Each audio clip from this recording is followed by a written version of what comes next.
All right, Stork versus Flash on Outsider, the actual Outsider. And this map is amazing for drop play. So we're going to see lots of back and forth action unless Flash just kills Stork.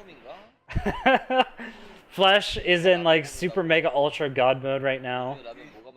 Not nearly as good as his like 2011 performance, because honestly that was the best that probably anyone has ever been at a video game ever. But definitely the best of any Brood War player right now, and definitely rivaling some of the Kespa era pros as well. So Flash is probably going to take a really strong lead. Stork, well known for being very consistent, very strong overall, but not quite ever clinching the wins. Right now, Stork is not a very good player, if I'm real. If I'm going to be real, Stork is not a very good player. So I expect him to get smashed in this matchup. But either way, I still hope to see a good match from him. So down here in the orange was Flash, and up here in the top left in the 9 o'clock position, that is going to be the blue Protoss. It's going to be Stork. Hey, Brood War says, Stork not practicing much. He spends most of his time with his girlfriend. Yeah, I can see that. Yeah, it's a bit unfortunate. I wish that he played more, because I love Stork so much. Like I have been watching through a lot of classic OSLs trying to catch up on history, and Stork is honestly one of my favorite players. He just I absolutely love that when he plays at his absolute best, it was perfect. Like all of his buildings were placed perfectly. Like all of his decisions were perfect. Every time he attacked in one place, he would like expand perfectly behind it and like drop in another. Everything was just so perfect and meticulous, and I loved it. But unfortunately, he's not quite at that level anymore. Either way, still like to see him play. Always love seeing Flash dominate, so looking forward to see what the openings are going to be for each player. I kind of expect to see Reaver opening versus something like a Vulture drop. It's very standard on this map to see Reaver openings for Protoss. Sometimes Protoss will go for a fast expansion and just get Dragoons with range to deal with any Vulture drops that might come in, or try to get behind the mineral lines. But Reaver drops are also very strong because it also puts pressure back onto your opponent. You don't have a lot to defend in your base, and taking an expansion is a little bit risky for Protoss when you... fast expansion is a little bit risky when you go for that Reaver drop. But either way, I think, you know, of course, the natural theme of this map is going to be drops. It is a very nice map for carriers, so hopefully maybe we get to see that as well. I'd argue that Armada winning literally every tournament he attended for a year was better than Flash's peak. Yeah, I can see that. Armada is like super mega ultra god mode right now too. I don't see anyone surpassing Armada in Smash anytime soon. Guy is insane. I love this dance here at the SCV. He's just dancing it around and forcing Stork to spin his APM, trying to pick it off with the Dragoon, but wasn't able to get the probes around, and that SCV actually causing quite a bit of economic damage, and pulling a lot of Stork's APM and attention elsewhere. Meanwhile, what is Flash going to go for back at home? He actually went for the fast expansion behind this, and he might just go for the fast tank, maybe go into tank drops. It's really nice if you can get tank drops behind the mineral line on this map. You can end up doing quite a bit of economy damage to your opponent before they have the proper tools to deal with it. But Stork is also going to be going for the fast expansion behind this. Neither player going for the ultra fast tech or the ultra fast drops that I was kind of expecting. Brood War, yo, the stream looks great. Better than last week for sure. What did you change? I changed a lot of things, actually. First of all, we're streaming in remastered, so that's the main reason why it looks better. But also, as you can see, my background looks a little bit tighter.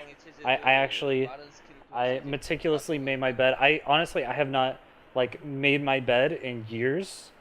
Maybe my entire life, I don't know. So this has been a new practice for me, just making sure that everything is clean and tidy behind me. Also, just trying to dress better, clean myself up a little bit better, and look better. Also, I think I'm talking slightly better now. I didn't talk with people for like 3 years consistently, so now that I'm living with people and I'm like talking to people on a regular basis, also doing a lot more streaming and talking as well, it's helping me learn how to speak a little bit better and search for the words that are inside my head but haven't quite connected to speaking out loud, if that makes sense. Who told you to make your bed? Shoutouts to Danger Nation, my boy, my marketing manager. Alright, so we do see the shuttle coming out right now, and I don't know if we saw a robotics bay, but I wouldn't be surprised to see one. It'd be surprising not to see one, honestly. But Flash actually playing very safe. He's actually going to be going for the engineering bay so they can get some missile turrets to deal with Reaver drops. And he's got a pretty good idea of what his opponent is up to. He's not going to be going the offensive, going the true Terran Turtle way. He's going to be playing very defensively. That's really interesting, hiding the support bay all the way down there. So I'm not sure if Flash actually saw it or if he's just really good at guessing, but he's very prepared for Reavers coming in the very near future. Stork tried a small little glitch over there to get through that mineral line. Was not quite able to. Maybe he'll try again to get the scout into Flash's base. Basically, at this point, he wants to know what his opponent is up to. And since you can't send anything up that small ramp, what you can do instead is just send a probe through the back side of the base, through these corners of these bases.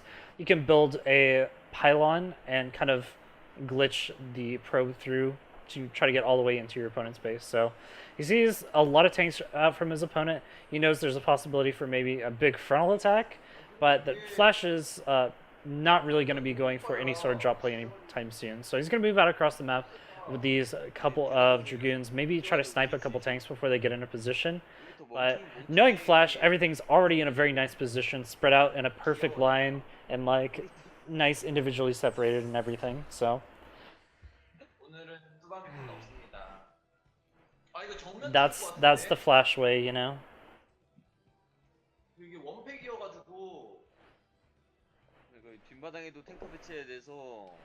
So this is the build-up period where both players are just kind of building up, macroing up. Stork, obviously, the burden of execution is a bit on him to get some damage done. He might drop a Dragoon behind this mineral line, which is really nice for doing some damage. But oh wow, I can't believe that actually hit. That was insane. It actually did that much damage. What was that? What was that noise? Something just made a noise. Oh, it's the Blizzard messaging. It's trying to tell me stuff. We're good though. We're good. Just ignore that sound. Everything's fine. So, what I really like about Reaver drop builds though is I feel like, oh, he needs to be careful. He can't take another shot on that Reaver. It's dead. He's trying to snipe down this missile turret so he can do some real damage there, but I don't think it's going to happen anytime soon. And with these with these tanks in position, Flash really shouldn't take any damage anytime soon. But anyways, what I was saying, what I really like about this particular build is that it allows you to get up a lot of economy behind it pretty safely. Thank you, Gopher, for now following me. Let me go ahead and move that to the other side of the map. I originally thought that it might not be in the way, but considering that we're having, we move stuff around a little bit, I think it'll be a little bit better over here. So, oop. Did I just get another follow, or was that just a random? Oh, never mind. That was for effort. Oh gosh, they have the same sounds. This is awful. We're good. So, big factory explosion coming out from Flash. It's going to allow him to ramp up his production quite a bit, and I'm a bit surprised that Stork isn't going for the fast carriers behind this. He's going to try to play this out a little bit more standard with a large gateway army and probably arbiters to back it up. Either way, it's a little bit non-standard for this map. Since it's such a good carrier map, it doesn't make sense to me to go for the big gateway army and try to deal with your opponent in this very small middle of the map area. Instead, it makes a lot more sense to just go into the carriers. You get a lot of earlier carriers. You can kite your opponent back while taking some of the fringe bases. And then just slowly starve your opponent out. But Stork, apparently, I guess, maybe just since he doesn't play the game as much, he feels a little bit more comfortable just going for gateway heavy drop style play. He's going to be dropping a bunch of units over at this third base, but unfortunately there's no base to snipe over there. He's just going to be sniping a missile turret and getting out of there. Nothing big going on. He needs to pick up that last Dragoon though. It'd be so sad that Dragoon got left behind. Penny Rewar says, Stork's carrier micro is so good. Indeed. Would be wonderful to see some carriers, but I have a feeling that's not coming on the way. That's effort again. That's not me. Apparently somebody just gave him a donation. So, by the way, if you guys want to donate to me, you totally can. The donation button is down below. Feel free to donate anything you would like to support me, because I love you guys. I want to make more Brewer content, more esports content in general. So, big. Actually, that's a ton of tanks. That's actually looking like a pretty terrifying army for Flash. And Stork really doesn't have anything behind this. He's only now making his Arbiter Tribunal and doesn't really even have a lot of units to deal with this. Honestly, it looks like Stork is just... I know he invested very heavily into this fourth base, but honestly, it just looks like maybe he went AFK at the beginning of the game for like 2 minutes. That's honestly where this point in the game. If you took a snapshot of the game, you would say, wait, where are all of Stork's units? Where is tech? What's going on? And maybe he's just forgetting about some of that. Maybe trying to rearrange some of his money to get that fourth base instead of macroing properly. We'll see. Either way, this is a very scary push coming across the map. Stork is going to have to micro perfectly in order to prevent this from getting across the map before he has the proper amount of units to deal with it. Hopefully he can spread his opponent out before they actually get on top of it, but Flash doing a really good job. You can see as he's pushing out across the map, he's going to lay mines across the top of his tank line, and that prevents any really strong flanks from getting on top of the tanks from behind. But all big drops actually just going to be coming down on top of these tanks. A couple of zealots, but they just instantly get evaporated, and there's nothing left here for Stork to defend. He's got a couple of Dragoons, but honestly, when the tank count is higher than the Dragoon count, you can honestly just A-move. I'd be surprised if Flash even sieges up. Honestly, he can just A-move with all of his units and in the game at this point. Stork now doing a very good job of macroing or having the correct units in time, and both players actually going up to over 1,000 minerals. Maybe just a little bit overconfident for your Flash. Stork maybe just freaking out a little bit. But it's not looking good for them. Not looking good for Stork at all. He's trying to do a couple of zealot drop shenanigans, but being pushed up into his main ramp right now is not a good place. The pretty good storms. Wow, actually, I haven't seen storms in Remastered. Those look beautiful. Those look insanely beautiful. But even with those great storms, his natural's been broken, and he's got a mech army knocking on his front door. Nothing to actually defend here. No arbiters still, and now with spider mines on top of production, that's not gonna go well. GG Stork, you are dead. Get out of the game. Quit. He refuses though. He's gonna stay into it. Maybe he believes that fourth base will go for him, but there's the GG, finally realizing there is no way out of this, and Flash taking a pretty dominant game as expected.